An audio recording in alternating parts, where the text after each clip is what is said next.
écoutez les professionnels de l'emploi sur le studio décentralisé du Mondial des métiers animé par l'équipe de Radio Pluriel. Alors l'équipe de Radio Pluriel, c'est Catherine qui va vous interroger. On va parler des maîtres nageurs maintenant avec vous. Et en attendant, eh bien, je voulais dire à tout le monde, à nos auditeurs de Radio Pluriel qui nous écoutent sur Internet aujourd'hui, eh bien, je voulais dire que ça y est, nous sommes en direct et jusqu'à midi, eh bien, nous allons encore avoir quelques questions à poser à nos invités.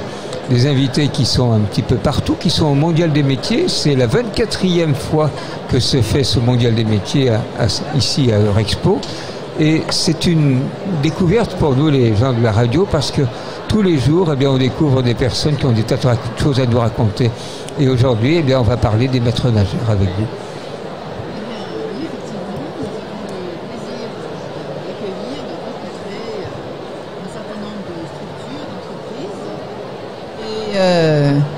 Oui, alors je recommence peut-être parce que je crois que le micro n'était pas ouvert. Voilà. Donc nous avons le plaisir effectivement de rencontrer, d'accueillir, de faire connaissance avec un certain nombre d'entreprises, de filières. Et là, nous rencontrons David Charmois. Bonjour. Bonjour. Et on va parler de SOS. Alors O, ça s'écrit E-A-U. Parce que c'est un organisme de formation qui est agréé par le ministère de la Jeunesse et des Sports. Vous êtes responsable de la formation. Et alors, qu'est-ce qu'on fait? Qu'est-ce qu'on apprend dans cet organisme? Tout simplement, cet organisme de formation propose un métier d'utilité publique, puisque c'est celui de maître nageur. On sait tous en ce moment que c'est une grosse pénurie de maîtres nageurs en France.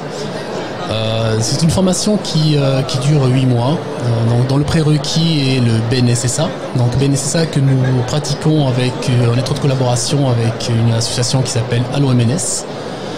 Allo MNS et SOS sont en collaboration depuis maintenant plusieurs dizaines d'années.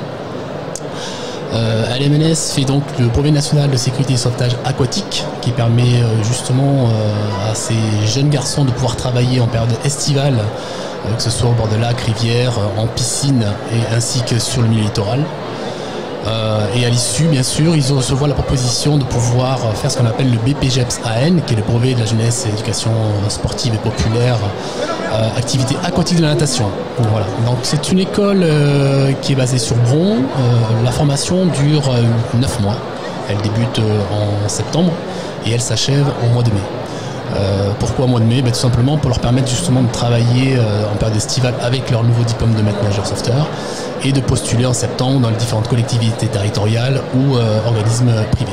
Voilà. Qui c'est qui peut venir faire la formation? Qu'est-ce qu'il faut comme qualité?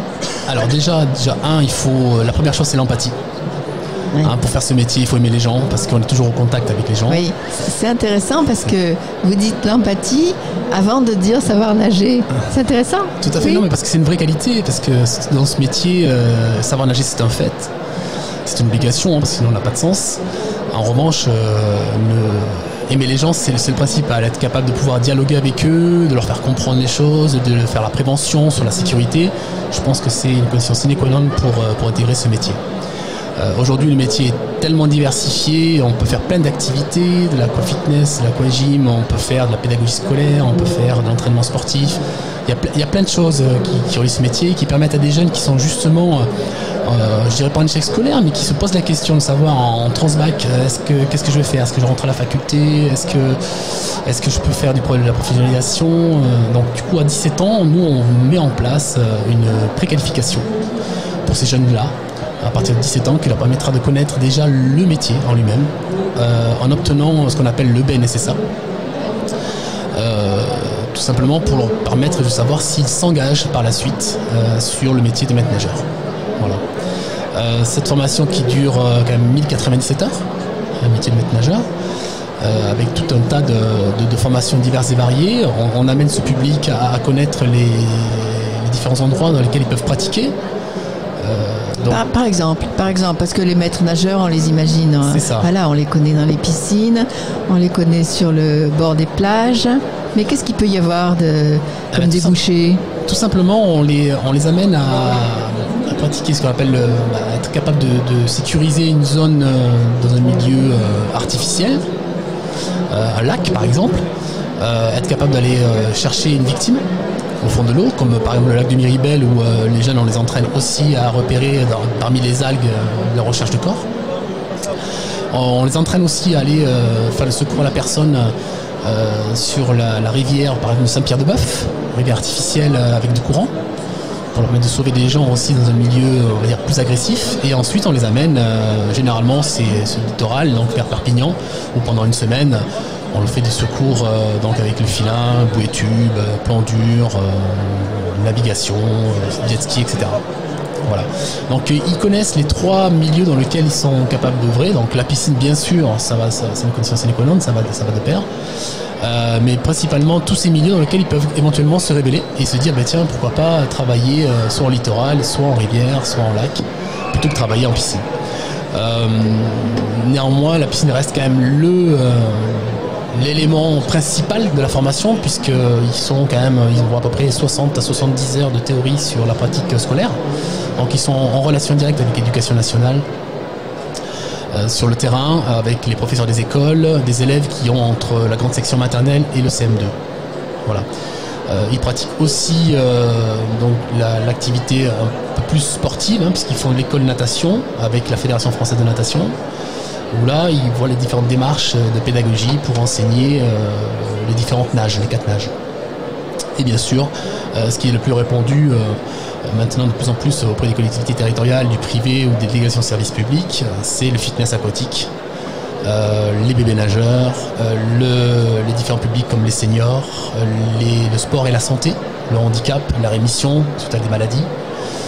La sociabilisation pour les gens qui sont complètement désociabilisés et qui ont peur de se rendre confrontés avec des gens. Donc on permet à ces gens-là de venir dans une association pour travailler là-dessus. Et puis ils voient surtout la gestion des conflits, des comportementaux, qui est très important, puisque au quotidien c'est vrai qu'on ressent auprès des maîtres nageurs une certaine peur justement à la gestion ou au management des gens.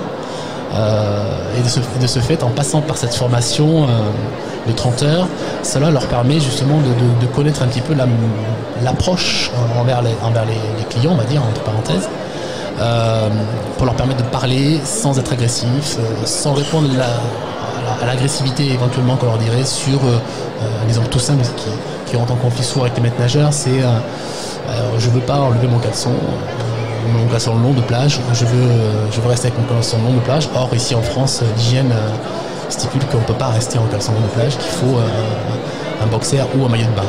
Voilà. Et là c'est le conflit majeur en fait, en règle générale, les gens qui ne veulent pas respecter le règlement intérieur des piscines. Voilà. Donc ça veut dire quand même que dans la formation, il y a une part assez importante qui est réservée aux relationnels et aux difficultés éventuelles avec les... Et je pense que c'est cette génération où on ressent on est dans une période un peu tendue en France avec tout ce qui se passe autour de nous, et je pense que les gens quand ils vont justement en piscine, ils ont envie de se relâcher, sauf que quand même malgré tout il y a un règlement intérieur qui précise un aspect sécuritaire sur le plan de l'hygiène, même sur le plan de sécurité physique, et il doit être respecté, et c'est pas souvent facile. C'est pas souvent facile pour les maîtres nageurs. Donc on a mis cette formule en place de 30 heures pour leur permettre justement de mieux gérer les impondérables. Et donc vous avez des promotions de combien? Au début j'ai bien noté, vous avez dit les jeunes garçons. Ça veut dire, j'ai l'impression que vous avez plus de garçons que de filles. En règle générale, oui, au prorata, et ça c'est pas une volonté de notre part, parce qu'on aimerait bien avoir plus de filles aussi, mais le coefficient est plus important de fréquentation chez les garçons que chez les filles. Généralement, actuellement on a des classes de 25 élèves. Et généralement, c'est 15 élèves, 5 filles, ou 12 élèves, voilà, 8 filles, etc. Donc c'est plus orienté, enfin c'est pas parce qu'il est orienté, c'est qu'il y a plus de garçons qui veulent postuler dans ce métier que de filles. Quoique, depuis quelques années, on commence à avoir un peu plus le côté féminin qui commence à intégrer la formation. C'est une formation qui est payante ? Alors, elle est payante s'ils n'ont pas la possibilité d'être financés. Donc, il y a plusieurs possibilités de financement. Ça passe par Pôle emploi. Ça passe aussi par les clubs de natation. Ça passe aussi par la région qui peut subventionner tout ça. Alors, effectivement, depuis cette année, on constate une vraie volonté de l'État de vouloir former les jeunes qui sont en transbac, c'est-à-dire qui n'ont pas le bac, et qui ont moins de 26 ans. Voilà, donc là, il y a toutes les aides possibles pour eux, donc entre 18 et 26 ans. Et pour ceux qui seraient post-bac et qui souhaiteraient intégrer la formation, il y a aussi possibilité de trouver des financements. Voilà. Nous, en tant qu'organisme de formation, on se doit de leur faciliter la tâche et de leur trouver des solutions pour les financements. Un organisme qui existe maintenant depuis combien de temps? Alors, l'école existe depuis 2017, mais SOS existe depuis 2003. Voilà.